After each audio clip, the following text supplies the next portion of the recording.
Missouri's defense turned a first quarter fumble into a 67-yard touchdown, sparking a 39-20 win over Mississippi State in Starkville. We tell you what went right and what went wrong for the Bulldogs Saturday. Mississippi State Soccer's incredible season comes to a heartbreaking end in the Sweet 16. We'll break down the game and what's next for MSU. Mississippi State battles back to beat SMU 84-79 in Dallas. Keyshawn Murphy drops 16, Cameron Matthews delivers clutch plays, and the Bulldogs stay unbeaten.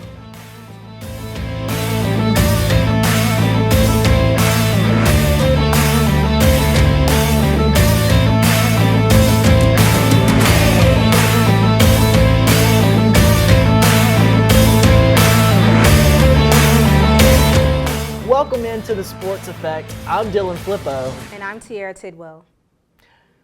Mississippi State struggled to find its footing against Missouri despite starting strong with a 3-0 lead.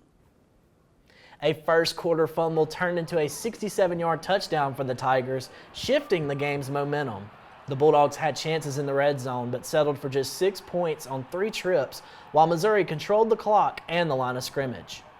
Coach Jeff Lebby says missed opportunities and lack of execution made the difference. Offensively, we did not do a great job of making the layups. I thought we had opportunities at times to pitch and catch and make things incredibly easy, and we weren't able to execute. And this game, it will punish you for a lack of execution. Mississippi State will face Ole Miss in the Egg Bowl Saturday at 2:30 in Oxford. All right, y'all, welcome to the first four debaters, 4 minutes, 2 big questions, and only 2 of you are moving on. All right, you guys, I have a really huge question. Like, how do y'all feel about this game this past week against Mizzou? Like, I'm not feeling jolly about this. I felt like it really, we had momentum at the start of the game. We had 2 big stops. We had good field position starting the game, and then we just couldn't score. Michael Van Buren, the strip 6, I mean, he fumbled on like the R40-yard line. We had a chance for at least 3 points. We didn't get none. That happened twice. Mizzou picks it up, takes it to the house. It's 10-0 when we've had, two chances almost in the red zone. I felt like that turned the tide there. And then late in the game, we also had a chance to go down and score and make it a 3-point game or at least a 1-possession game. And then it just got away from us and it never got to that point. Well, to start it off, we had the lead 3-0 in the first quarter, and then we got the ball back. We stopped Missouri, and then they punted it out of our end zone, and we got back to like the 45-yard line, and then Michael Van Buren broke the first tackle for the sack, and then he got strip sacked. They scooped and scored, and now we're down 7-3. First, I feel like he just fought too hard. I feel like that's why the strip sack happened. I felt like if he would have just went down off the first one and stopped trying to extend the play, I felt like that wouldn't have happened. But I understand trying to extend the play to make something more positive than negative, but it just turned out to be really negative. And then the second half was just terrible. We couldn't make plays. We couldn't get the running game going. Couldn't get the passing game going. It was just, everything was just terrible. I know you got a lot to say. Yeah, I do. And like I've said the previous few weeks, I feel like there's still flashes with this team. Specifically on the defensive side of the ball, I really feel like Mississippi State definitely stepped up in the first quarter against Missouri, against a team that has scored a lot of points this season and can score a lot of points against you. They stepped up big time. Now, the offense had some moments during the game, kind of shaky. Obviously, Van Buren with the strip sack for the touchdown. But again, he's a freshman quarterback. He's going to make mistakes. He's learning the system. His inexperience played a role. But again, there's flashes with this team. And throughout that game, even into the late quarters, there was some flashes from Van Buren specifically with a couple of passing touchdowns he had against Missouri. Against the Missouri secondary that has looked much improved compared to last year. Again, there's flashes on both sides of the ball for this team, and I feel like Mississippi State has a game coming up this week, guys, that we know about that's going to be really important for them that I feel like is going to be a contest. Absolutely, and I just feel as if like we're over here babying Durham because he's a freshman, but he has to be realistic right now. You're at a D1 school, at an SEC program, you're going to be facing some heavy hitters. So we need to stop babying him all the time because he knew what to expect, and once he got into it, he should have executed perfectly. This is the prime example of he just needs to sit back and watch. Blake needs to come back so he can get the skills and the knowledge that he needs to be a D1 quarterback and actually execute the plan. Now we're about to go into the Egg Bowl. We have Jackson Dart.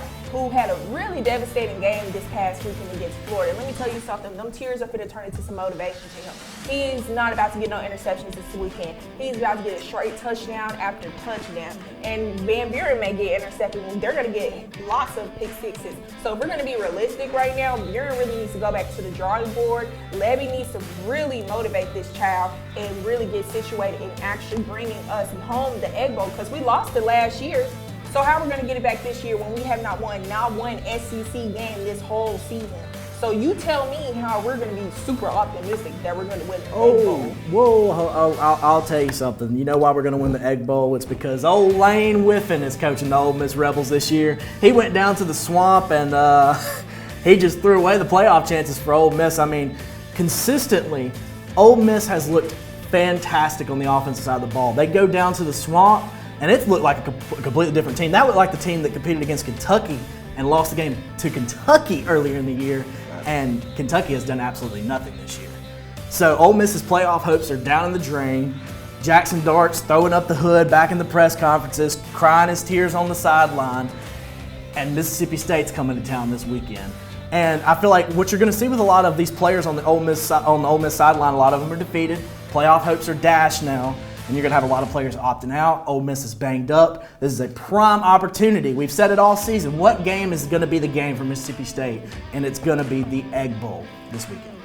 I want to have high hopes for State, but I think it's just going to be hard for Mississippi State to go to Oxford and get the win. I know Ole Miss just lost their playoff chances, and they might feel defeated, but we got to be real. It's Mississippi State. We're 2-9 on the season, 0-7 in conference play. We couldn't even beat Toledo, Vanderbilt, Missouri. Well, here's the thing. So, like he said, Ole Miss is feeling defeated.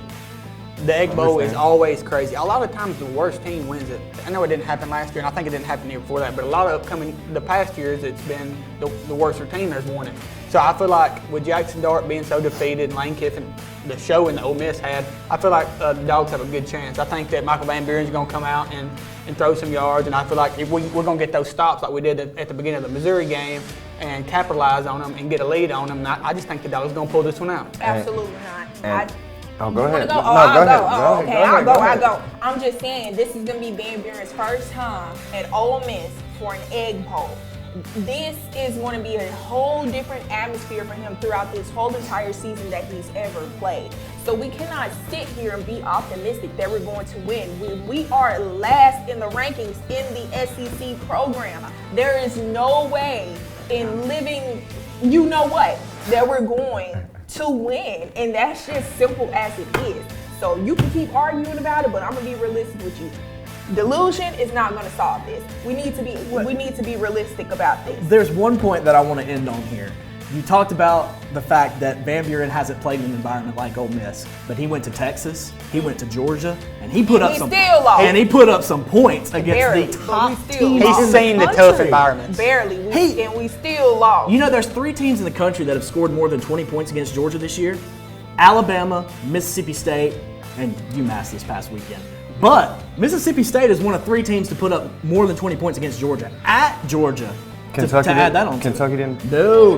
I know they lost by 1, but I didn't know that they scored 20. They did not put up more than 20 points. If we can put up big numbers, why can't we put up big numbers with other teams that are not as big as Georgia and Alabama and them? But you dropped 20 points against Missouri. I mean, obviously Missouri's and we're going to drop some more points Missouri's this defense weekend. is a defense that they're tough. Their secondary defensive line has been at the top of the league in the last couple of years. And the major thing that I think we need to think about with Ole Miss is that the problem at Ole Miss right now is they cannot establish a running game. And if they can't establish a running game against Mississippi State, that's where you focus on the pass. You focus on Jackson Dart. You get some pressure on Dart, like other teams have had success this season getting pressure on him. And Mississippi State did that against Missouri, specifically in the first half. I mean, you had Missouri backed up to the 1-yard line on that first drive, and they did not allow anything. I mean, that first quarter was a dominant first quarter for that defense. So there's some bright signs from the Mississippi State defense. But that was the only quarter for the defense. It hurts for me to say that, but it was the only good defensive quarter we had. Yeah, and we're just going to have to agree to disagree on this. So we're going to wrap it up right here. From the field to the court, the Sports Effect brings you the best of collegiate sports with expert analysis and the highlights you don't want to miss. Whether you're a die-hard fan, Winning as coaches in the Stand college football, on it. or just getting into the game, we've got you covered. Catch the Sports Effect, your one-way stop show for all things collegiate sports. Thank you for joining us in this week's segment of In the Dawg House. Rope. The school up north may have blown their chance at a national championship over the weekend. Going into Saturday's matchup, all the Rebels needed to do, win their last 2 games, and they were in. Let's get you to the action on the field. Second quarter, Florida quarterback DJ Lagway finds Elijah Badger in the back of the end zone for an 8-yard touchdown to put the Gators up 7-0 over the Rebels. But Jackson Dart said not so fast. He finds his star wide receiver Trey Harris for a 43-yard touchdown to tie the ball game up in Gainesville. And Ole Miss once again, here we go, Jackson Dart finding his wide receiver Caden Lee for a 22-yard touchdown to make the score 14-7 in favor of the Rebels. Fourth quarter, Florida Montrell Johnson for a 9-yard touchdown to give the lead to the Gators. Those fans in Gainesville going absolutely bonkers in the swamp. And Ole Miss trying to find a way to tie the game, but Florida comes up with an interception, picking off Jackson Dart, Bryce Thornton to seal the game for the Gators in Gainesville, 24-17. The school to our east, Alabama, in the same boat as Ole Miss, went out and you're in the playoffs. Bama at Oklahoma. First, Oklahoma scores a touchdown. Xavier Robinson rushing it 18 yards for that touchdown, and that makes the score 10-3. Oklahoma scores next with this touchdown by Xavier Robinson rushing for 1 yard, and that makes it 17-3. And now, an interception by Kip Lewis. For 49 yards, he takes it to the house for a touchdown. That makes the score 24-3. Mississippi State Soccer's incredible season ended in heartbreak as the Bulldogs were eliminated in the Sweet 16 by Notre Dame. And our Mallory Monroe is in the newsroom with more on the game and reaction. Mississippi State's historic run came to a close Sunday with a 2-0 loss to Notre Dame in the Sweet 16. The Bulldogs gave up 2 first-half goals, including a stunning shot from outside the box that proved to be the difference. Notre Dame outshot Mississippi State 24-7, with the Bulldogs' only shot on goal coming in the final 10 minutes. It was Mississippi State's first home loss this season and ends a campaign that included the program's first SEC regular season title and a 19-3 record. Here's what Coach James Armstrong had to say about his team's effort and the fan support they received. A really tough night. Lost to the better team on the night, but they left everything on this field, and just like they have done all season. And they'll never be, a group that can change a program so drastically as our seniors. Just looking back to our first year to now, I never would have thought that we would be SEC champs, go 10-0. In SEC and get to the Sweet 16 again for a second year in a row. I mean, it's so amazing to watch the growth of this team as a whole, and the growth of the program, and the growth of just the community around soccer in Starkville. A tough end for the Bulldogs, but what a season it was, winning their first SEC title and making it back to the Sweet 16. Mississippi State Soccer continues to set new standards, and the future looks bright under Coach Armstrong. After the break, we take you to the hardwood to see how both MSU men's and women's basketball team stayed undefeated over the weekend. The goal of the show is really to just hit on every sport that we have here at State. Middle, touchdown, Bulldogs. We're able to kind of contribute to the community's interest.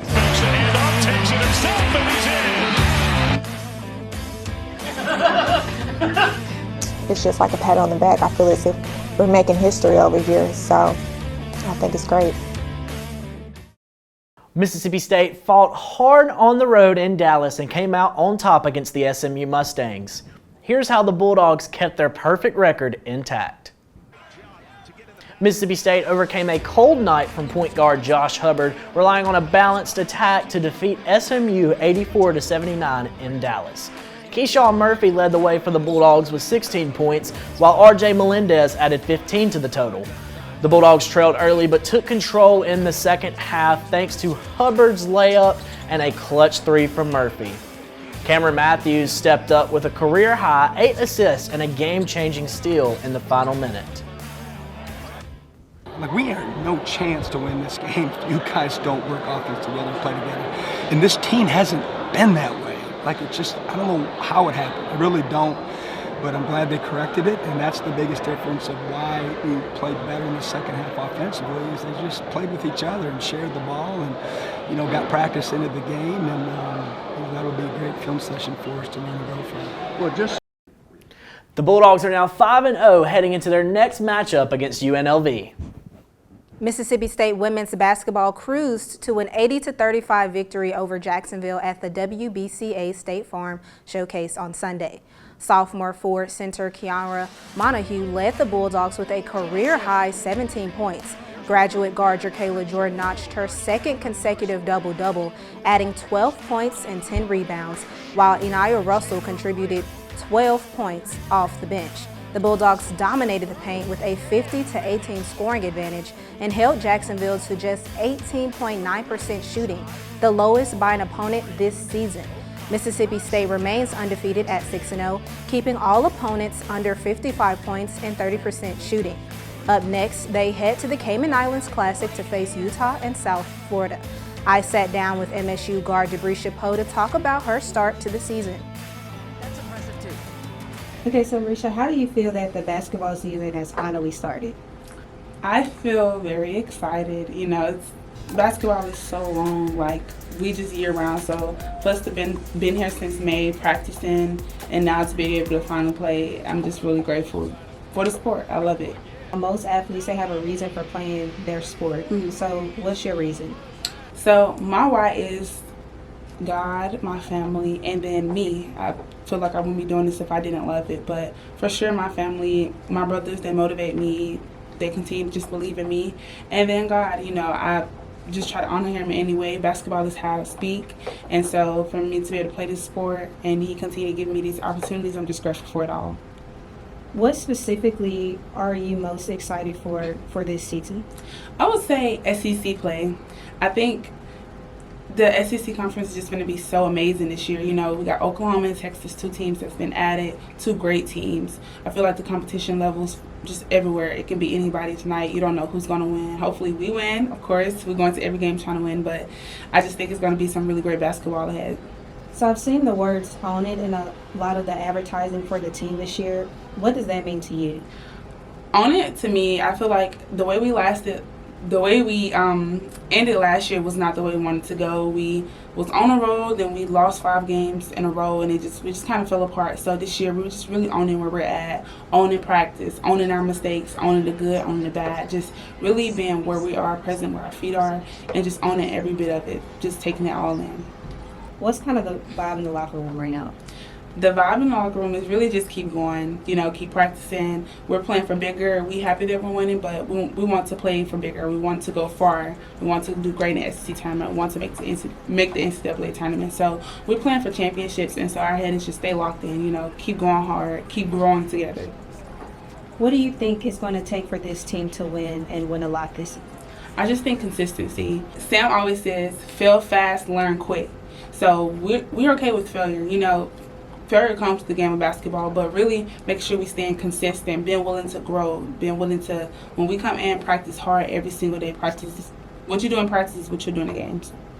Debrisha Poe squares and fires left corner 3. Got it! And the Bulldogs toes the line, fires it up, scores it! They can't stop Debrisha Poe from the perimeter. I feel like with this team, the biggest thing we was focused on is just making sure we get in chemistry. You have a new team, so the returners, only 3 of us came back. So just kind of teaching them the ropes of what Sam wants, teaching them the standard, and then us just gelling together chemistry. It started in the summer, us practicing together, us playing pickup. That's been really good for our team. And then the coaches, they bring something different, each different, but it's a good difference. Like, they just believe in us, and I feel like it's just been really helping our team this year.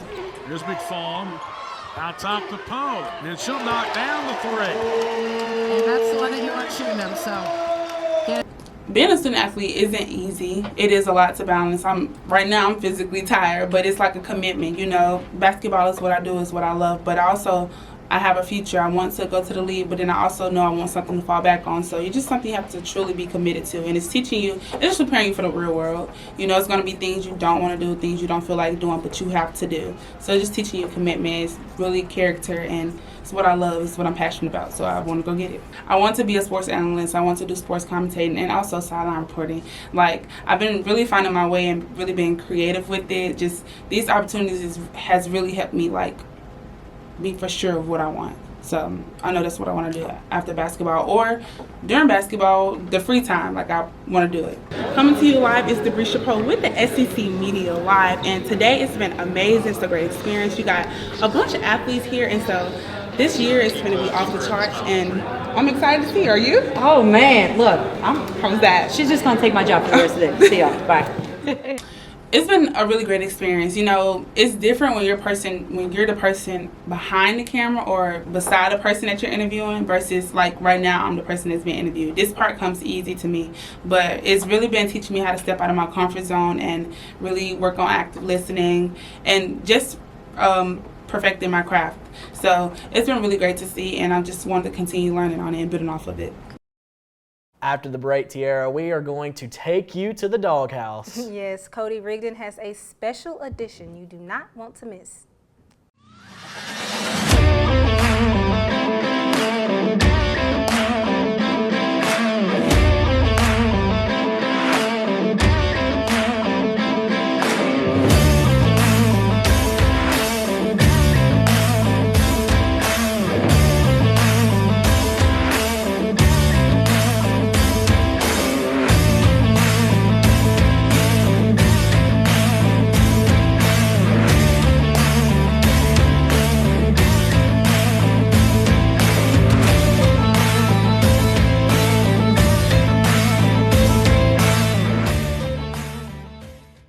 Tennessee Volunteers. The Bulldogs now number 6 ranked Tennessee. This was past week on the hardwood. The men's 38 points in the paint rather than letting it fly.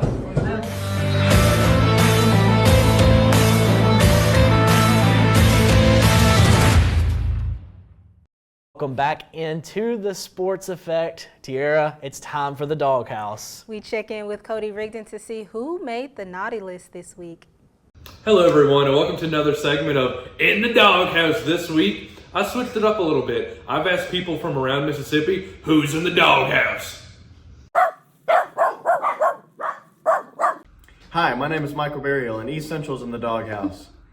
The reason I think that they're in the Dawg House is because they choked up in the state championship for the community college, and they did so well for the whole season. You know, we got so many wins, and we made it farther than we ever have before. And then at the last leg of it, they kind of messed it up. So that's why they're in the Dawg House for me. Hello everyone, I'm Ethan Bunty, cameraman and occasional writer for In the Dawg House. And this week, I'm putting my celebrity lookalike, Mr. Beast, in the Dawg House. His Lunchables imitation product has resulted in many children receiving packaged mold. Now, don't get me wrong, I love stacking up the blue cheese, but that's not the kind I mean. So for that reason, Mr. Beast is in the Dawg House. Don't doghouse and drive, kids. Hi, my name is Julia Espinoza, and I think Dak Prescott's in the Dawg House this week. He's throwing more interceptions than he throws touchdowns. People compare him to Patrick Mahomes, but I haven't seen a championship or any wins underneath his column this year. Hey guys, my name is Oshvi Viraj. I run the teleprompter. I'm part of the set design and writing team, and I've occasionally acted in the Dawg House. And this week, sexism is in the Dawg House. We need to do better, guys. Hello, my name is Jalen Clinton. I think that Crumble Cookie is in the Dawg House this week. I went to Crumble Cookie today, expecting to have a pumpkin cake cookie. It was Cookie of the Week. Get there to Crumble, they ain't got no pumpkin cake. Granted, you only got 2 good cookies up in there. That peanut butter cookie is dry, the other cookie, flaccid. I don't know what's going on. So I came over here expect a sweet treat, a good treat. That pumpkin cookie was make me come back for crumble. I was coming back for more. No, crumble. You are shaking hopes and dreams down. You are breaking me. To all the big backs out there, everywhere, don't go to crumble. Go to Insomnia Cookies. Thanks everyone for helping me out with that. But for me, I'm putting Jackson Dart in the Dawg House. 3 interceptions in the span of a minute is insane. And that's the reason why Ole Miss doesn't go to the playoffs this year.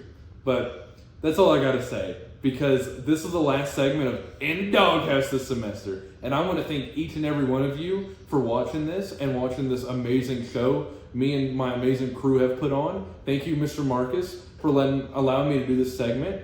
It's given me so many great opportunities, and I've met some amazing people. I want to thank the crew who helped me out with the Dawg House.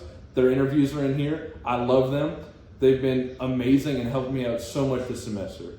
But again, thank you for watching. And for me, this is it. So thank you for watching In the Dawg House. Room, room, room.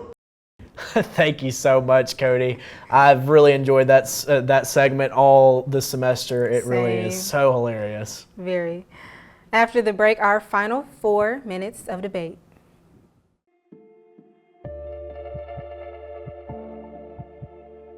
Discovery. It tells our history and determines our future. At Mississippi State University, we're digging deep, unlocking an understanding of our past, validating it. Middle East exploration by faculty and students is uncovering evidence that unravels ancient mysteries. Scholars have long thought of the biblical kings David and Solomon as mythological figures. Our research offers evidence that supports their existence, boosting MSU into an international league of experts on archaeology. Now we're changing the way people think about the past, opening up new possibilities of understanding for future generations. Digging deeper, learning more. When it comes to making the world a better place, it's all in the numbers at Mississippi State University. Our big data science researchers are creating astonishing new algorithms to model human behavior and consumer activity to identify anomalous purchasing patterns. Interpreting the data creates heat maps that can signal fraudulent activity and even predict likely cybercrime locations and perpetrators. And as the only academic institution to team with a state-level DHS agency in the study of transactional data of the Supplemental Nutrition Assistance Program, MSU is helping prevent misuse while ensuring that benefits are being used as intended. These successes are opening doors for similar research partnerships with banking, insurance, credit card, and other data-intensive industries, leading to consumer confidence in online and other transactions. Making numbers count. Mississippi State University. Welcome back, guys. We are in our Final Four debate.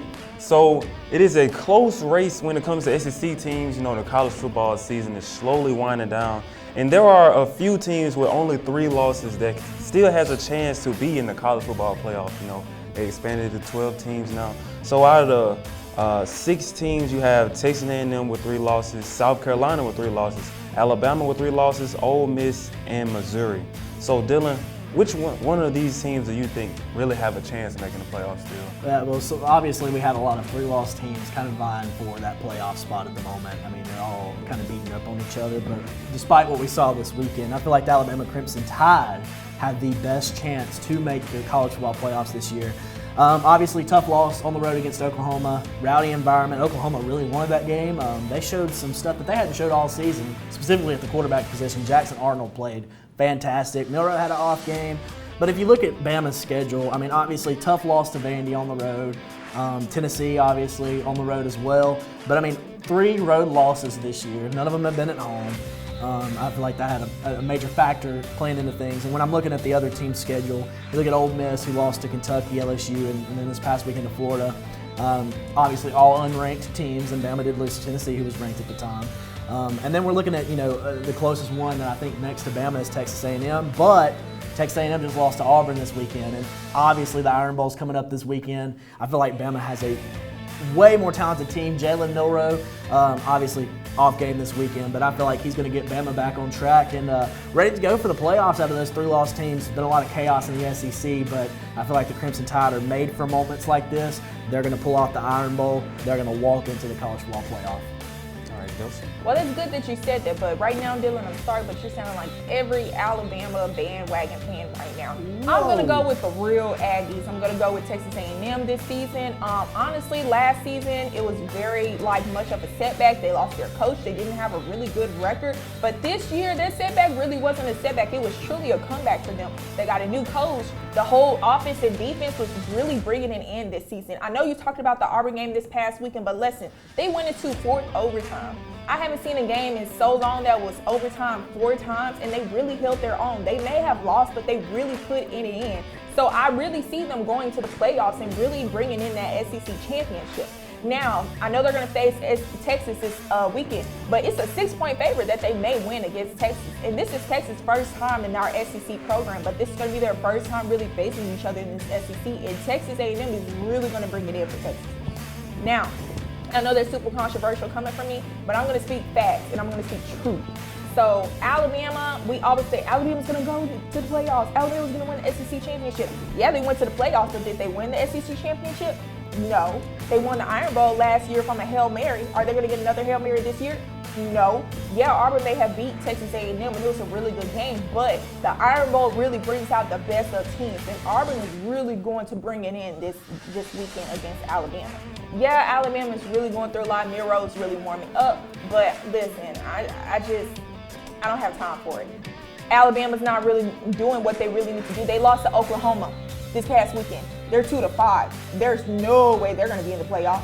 They don't have no drive. It's Oklahoma. Whoa. And Alabama lost to Oklahoma. Whoa. Let's pump the brakes a little bit. Well, we're looking at, if we take a look at Auburn's schedule this year, Cal. That's all I'm going to say. Cal.